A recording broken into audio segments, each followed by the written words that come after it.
तो महाराज श्री मुझे आज शांति धारा का नियम कैसा होता है वो बताइए। मैंने शांति धारा का सुना है कि कभी रुकना नहीं चाहिए, लेकिन मैं कई जगह अभिषेक करने जाता हूँ तो रुक के कई लोग कराते हैं। हाँ, मतलब वो लाभ कैसे में लेना चाहिए तो वो बताइए मुझे आप। शांति धारा प्रभु जी के मस्तक पर, यंत्र पर विशेष किसी प्रयोजन के साथ की जाती है। उस शांति धारा में कलश इतना बड़ा हो कि उसकी धार टूटे नहीं। बीच बीच पे लोग हाथ बदलते हैं, बीच बीच में लोग उसमें जल डालते हैं। कई बार कलश छोटे होते हैं, लेकिन विवेक काम नहीं करता कि एक बार बड़ा कलश ले लें जिससे जीवन में कभी शांति धारा नहीं टूटेगी।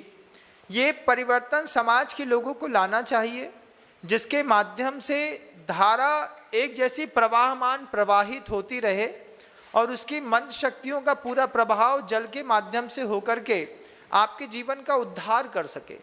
बीच बीच में हाथ नहीं बदलना चाहिए।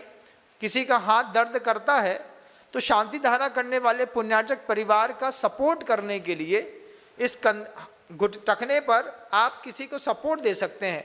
10 मिनट की शांति धारा होती, लेकिन आदमी का सहन नहीं होता तो शांति धारा करते करते हाथ ऐसे कांपने लगते हैं, तो आप सपोर्ट दे सकते हैं।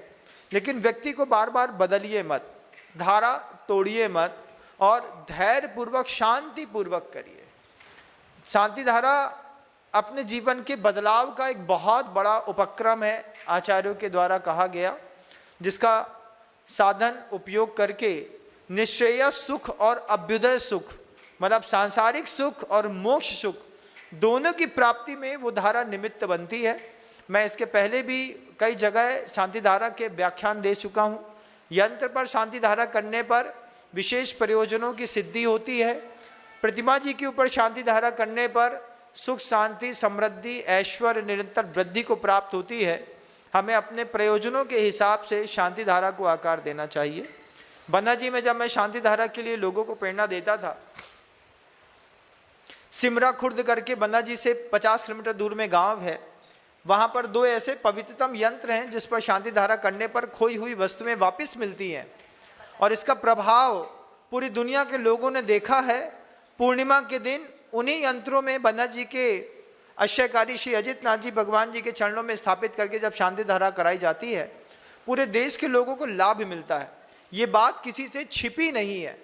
हमको बड़ी भक्ति के साथ शांति धारा का प्रयोग करके अपने जीवन में सुख और समृद्धि निरंतर स्थापित करनी चाहिए। ऐसा ही शांति धारा का महत्व है। महाराज श्री, लेकिन ये मैं स्वयं कई बार ऐसा कर चुका हूँ। आगे से सुधार करिए।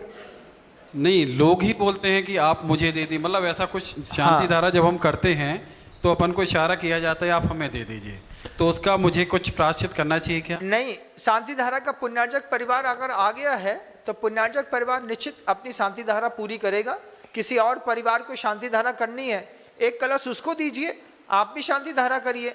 2 करिए, 4 करिए, 40 करिए, भगवान विराजमान करिए पांडुक शिला पर, अपना कलश लीजिए, अपनी शांति धारा करिए।